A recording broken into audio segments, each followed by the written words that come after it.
यह है क्षोभमंडल, पृथ्वी के वायुमंडल की सबसे निचली परत। यहीं बादल बनते हैं, बारिश होती है और मौसम बदलता है। ये परत धरती से लगभग 12 किलोमीटर तक फैली होती है।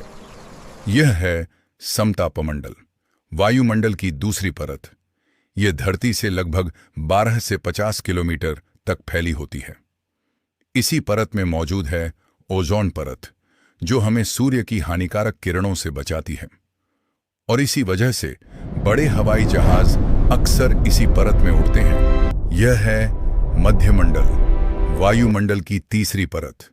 यह धरती से लगभग 50 से 85 किलोमीटर तक फैली होती है। जब अंतरिक्ष से उल्कापिंड पृथ्वी की ओर आते हैं तो वे इसी परत में घर्षण के कारण जल जाते हैं। इसी वजह से पृथ्वी कई खतरनाक उल्कापिंडों से सुरक्षित रहती है। यह है तापमंडल, वायुमंडल की चौथी परत।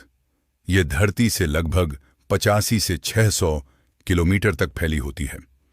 यह परत बहुत ज्यादा गर्म होती है क्योंकि यहां सूर्य की किरणें सीधे पहुंचती हैं। इसी परत में उपग्रह और अंतरिक्ष स्टेशन पृथ्वी के चारों ओर घूमते हैं। यह है बहिर्मंडल, वायुमंडल की सबसे बाहरी परत। यह परत पृथ्वी से हजारों किलोमीटर दूर तक फैली होती है। यहां हवा बहुत ही पतली हो जाती है और धीरे धीरे यह परत अंतरिक्ष में मिल जाती है। यहीं से पृथ्वी का वातावरण खत्म होकर अनंत अंतरिक्ष शुरू होता है।